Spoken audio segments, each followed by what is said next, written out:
नमस्कार, आदाब, सत श्री अकाल, जय भीम, जोहार। मेरा नाम है नवीन कुमार। क्या सोनिया गांधी की कुर्सी पर है प्रशांत किशोर की नजर?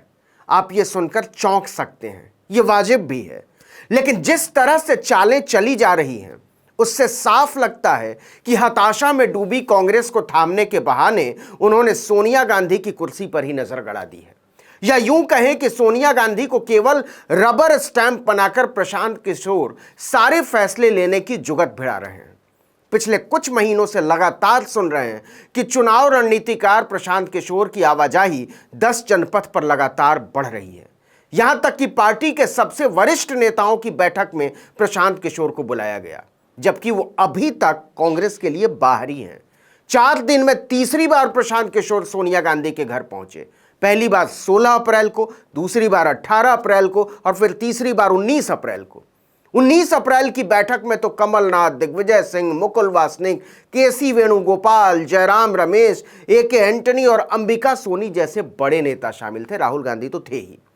आए दिन खबर उड़ रही है कि प्रशांत किशोर कांग्रेस में शामिल हो रहे हैं, लेकिन फिर यह भी खबर आती है कि कांग्रेस की कब्र खोदने वालों को पार्टी छोड़ने पर वो बधाई भी दे रहे हैं।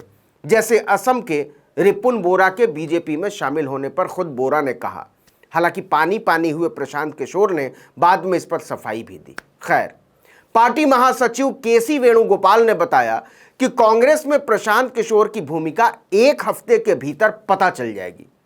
लेकिन मूल सवाल है कि अगर प्रशांत किशोर वाकई कांग्रेस में शामिल होना चाहते हैं, और जैसा कि बताया जा रहा है सोनिया गांधी खुद ये चाहती हैं, तो उन्हें शामिल होने से रोक कौन रहा है?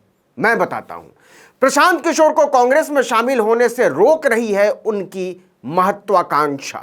उनकी नजर सोनिया गांधी की कुर्सी पर पड़ गई है, और केवल सोनिया गांधी की कुर्सी पर नजर नहीं पड़ गई है, वो गांधी परिवार को कठपुतली की तरह नचाना चाहते हैं। वो चाहते हैं कि राहुल गांधी और प्रियंका गांधी प्रशांत किशोर के इशारों पर काम करें और सोनिया गांधी सिर्फ एक रबर स्टैंप की तरह। आप चौंक रहे होंगे, लेकिन राजनीति की चली जा रही चालों का इशारा तो यही कहता है। बताते हैं कैसे, इसको समझिए। देखिए कि प्रशांत किशोर ने कांग्रेस पार्टी को उबारने के लिए कोई 600 पन्नों का प्रेजेंटेशन सामने रखा है, जिसे प्रशांत किशोर के अलावा किसी ने पूरा नहीं देखा है। खबर मिली है कि इस प्लान में 2024 का लोकसभा चुनाव जीतने की स्ट्रेटजी है। इस प्लान में 1984 से 2019 के बीच कांग्रेस के सिलसिलेवार हार के कारणों का भी जिक्र है। गूगल पर मौजूद भारत की जनसंख्या, वोटर, विधानसभा सीटें, लोकसभा सीटें, महिलाओं, युवाओं, किसान, मोबाइल धारकों, इंटरनेट यूजर, फेसबुक यूजर और छोटे व्यापारियों की संख्या तक का जिक्र है। यह भी बताया गया है कि 2024 में 13 करोड़ फर्स्ट टाइम वोटर होंगे। ये सारी बातें तो अपनी जगह जो हैं सो हैं, मौजूद हैं इंटरनेट पर। लेकिन कुछ चीजें बहुत ही हाहाकारी हैं, और यह सोनिया गांधी की कुर्सी पर प्रशांत किशोर की गड़ी नजर की ओर इशारा करता है। इसी प्रेजेंटेशन में प्रशांत किशोर ने कांग्रेस में स्ट्रक्चरल चेंज का एक फॉर्मूला भी सामने रखा है, मतलब संगठनात्मक फेरबदल। वो संगठनात्मक बदलाव क्या करना चाहते हैं, इसको देखिए, आप समझ जाएंगे कि वो कहां से खेल रहे हैं। उन्होंने सलाह दी है कि सोनिया कांग्रेस प्रेसिडेंट बने। अभी वो इंटरिम प्रेसिडेंट है, अंतरिम अध्यक्ष। लेकिन सोनिया गांधी प्रेसिडेंट तो बने, लेकिन वो सिर्फ एहसास की तरह रहे।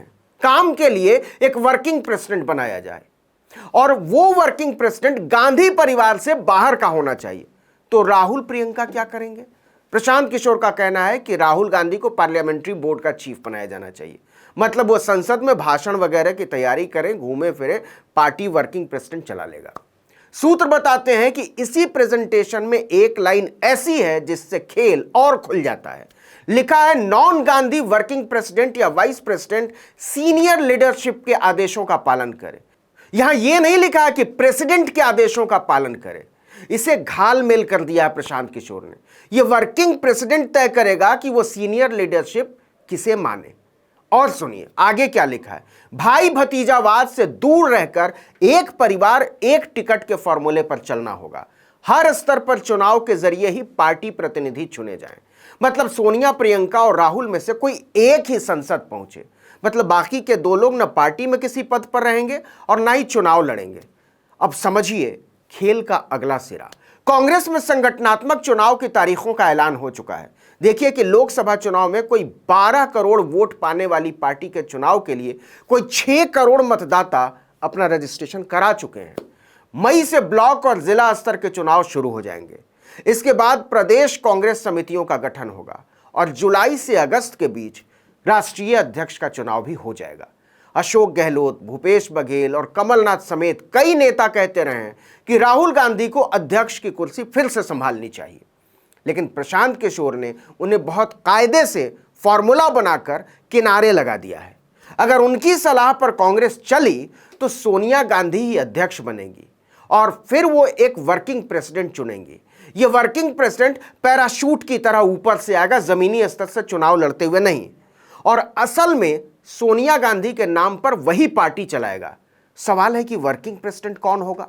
प्रशांत किशोर ने यह भी समझाया कि देखिए, पार्टी में कलह खत्म करनी बहुत जरूरी है, इसके बिना काम नहीं चलेगा।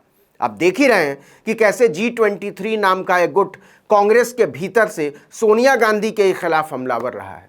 इसी तरह सचिन पायलट का अलग गुट है, अशोक गहलोत का अलग गुट है, भूपेश बघेल का अलग गुट है, TS सिंहदेव का अलग गुट है। ऐसे में प्रशांत किशोर ये आइडिया पिच करने की कोशिश कर रहे हैं कि कांग्रेस उनके नाम पर विचार कर सकती है वर्किंग प्रेसिडेंट के लिए। सोनिया गांधी अध्यक्ष और प्रशांत किशोर कार्यकारी अध्यक्ष। राहुल गांधी पार्लियामेंट्री बोर्ड का काम देखें और प्रियंका गांधी दौरे करें। इस फॉर्मूले के बाद कांग्रेस में खुसर फुसर तेज है कि आखिर होने क्या जा रहा है। सोनिया गांधी ने पार्टी के कुछ वरिष्ठ नेताओं को प्रशांत किशोर का प्रेजेंटेशन देखने के लिए कहा है और पूछा है कि क्या करना है इस प्रेजेंटेशन का और क्या करना है प्रशांत किशोर का। फॉर्मूला और प्रेजेंटेशन देखने में तो चकाचक है, लेकिन कांग्रेस सीताराम केसरी का जमाना भूली नहीं होगी, जब पार्टी के नेताओं को उन्हें घसीट कर 24 अकबर रोड से बाहर करना पड़ा था सोनिया गांधी को अध्यक्ष बनाने के लिए। उसी के बाद सोनिया गांधी को अध्यक्ष चुना गया था। उसी घटना के बाद शरद पवार और तारिक अनवर ने पार्टी तोड़ दी थी और अपनी नेशनलिस्ट कांग्रेस पार्टी यानी NCP बना ली थी। महाराष्ट्र में मिलकर सरकार चला रहे हैं दोनों। गांधी परिवार कभी नहीं चाहेगा कि वो नौबत फिर से आए। प्रशांत किशोर कांग्रेस में शामिल हो या नहीं, लेकिन उन्होंने कांग्रेस की सहमति से ही मीडिया मैनेजमेंट के जरिए कांग्रेस से बड़ा साबित कर दिया है खुद को, और यह भी कि उनके अलावा अब कांग्रेस को कोई बचा नहीं सकता। वो जता रहे हैं कि उन्हें सोनिया गांधी से बेहतर राजनीति आती है, वो सब ठीक कर देंगे, बस एक बार पार्टी मेरे हाथों में दे दीजिए। इस वीडियो में इतना ही, लेकिन अगर आपने आर्टिकल 19 इंडिया को अब तक सब्सक्राइब नहीं किया तो फौरन कर दीजिए। बेल आइकॉन दबाइए, घंटी जैसी आकृति, लाइक कीजिए और कमेंट करके बताइए हमारा वीडियो आपको कैसा लगा। यूट्यूब पर देख रहे हैं तो चैनल को सब्सक्राइब कर लीजिए, फेसबुक पर देख रहे हैं तो पेज को लाइक कर लीजिए और इंस्टाग्राम पर फॉलो जरूर कर लीजिए। हमारा ट्विटर हैंडल है article19_India, उसको भी फॉलो कर लीजिए। नमस्कार।